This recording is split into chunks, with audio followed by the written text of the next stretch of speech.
guddiga qabanqaabada xusbiga kulmiyaha iyo waxa ay ka jawaabeen eedo ka soo yeeray wasiirkii hore ee wasaaradda qorsheynta Somaliland Maxamed Qabiye Tire waa kan mar kale Xamse Dabare ayaa inoo faahfaahinaya warkan qabanqaabada shirweynaha afraad ee xusbi xaakinka talada dalka haya kulmiye oo maanta kula hadlay warbaahinta halkan ee xarunta dhexe xusbiga kulmiye oo ku leeyahay magaalada Hargeysa ayaa ka jawaabay hadal maalinimadii shalay toole ka soo yeeray wasiirka hore ee qorsheynta Somaliland Maxamed Ibrahim Aadan Qabiye Tire waxay guddida hoosta ka xadreeqeen gabi ahaanba inaanaysan jirin cid u diiday isla markaasina ka hor istaagtay xarunta xusbiga kulmiye khamiista ayaa halkan noogu yimi wuxuu noo keenay maxaan ku dhahay waraaqihii ومشرحنimada ku dalbanayay yaarjigi dabeedna halka waa ku shiraynay buuq badan baa ka jiray maalmahan waxaan ka fikiraynay in maxaan ku rahay halka aan ku shiray inaan maasoor tagno sababtu waxa weeye ergooyinkii baa laga shaqeynayay dabeedna way noo soo hortugali weydeen maasoor aan tagno dabeedna askar baan soo kororsan waxa hadalkiisa kamid ahaa askar baa meesha la dhigay askartu waxa ahayd niman meesha iska joogay oo maxaan ku rahay ergooyinka dadkii u socday waxa ay haydinay ma garanaysaa kantaroolaan wuxuu gudoomiyaha aqalka iga xidhay buu yiri aqalkuna hoosta ayuu nooga xidhnaa sababta looga xidhayna waxa weeye si aan u shiri karno oo dadka u socda ergooyinka iyo waxa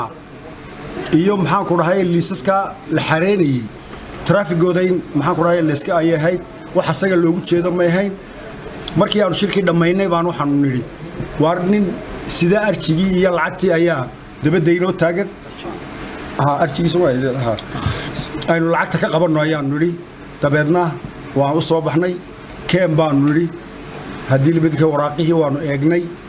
haddii libadkii leeyahay markaan waraaqihii eegnay waa khamiistii weeye bishii saddexdeed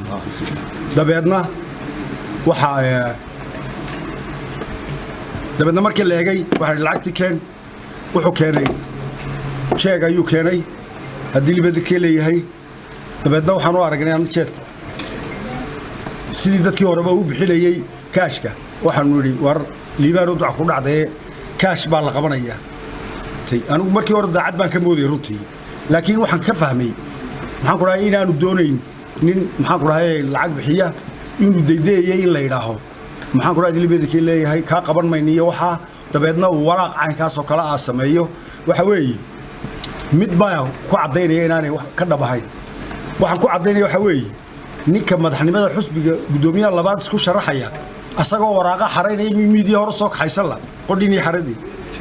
yaani waxa weeye markiis horeba wuxuu ku tala galay in maxaan ku dhahay uu matalo riwaayada in loo diido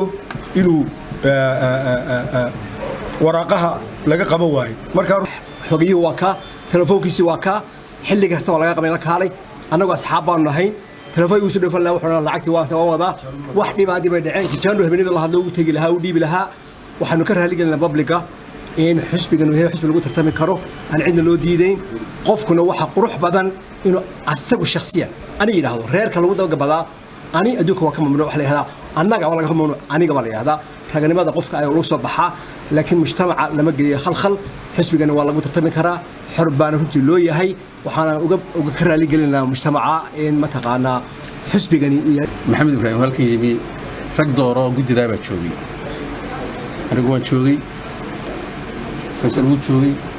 naasir aqalku wuu joogay naasir axmed cadar wuu joogay inteeda midna lama hadal hal subal soo weydiiyo qof kaliya oo inta uu tagtay jiray lacagta iga qabo oo ka diiday ma jira baldhaha qof kaliya la kulmay iyo qof uu yiri waxa sida wixii laga rabay ee iga qabta oo ay isba arkeen haduu jiro anaga dambiga qaadanayna qodobka kalaan ka hadlaya waxa weeye inta ku kabaya waxaanu jecelahay shirku waa xasaasi meel badan baa in la qalindaaro u baahan in laga ilaaliyo wax badan baa u baahan in la taataaban wax badan baa u baahan inaan la mudmudin cid aan gudidan ahayn oo arrimaha shirka had iyo jeer ka hadli karta ama arrimaha musharaxiinta ka hadlaysa waxaan jecelahay in aanay jirin Xamse Dabare RTN TV Hargeysa.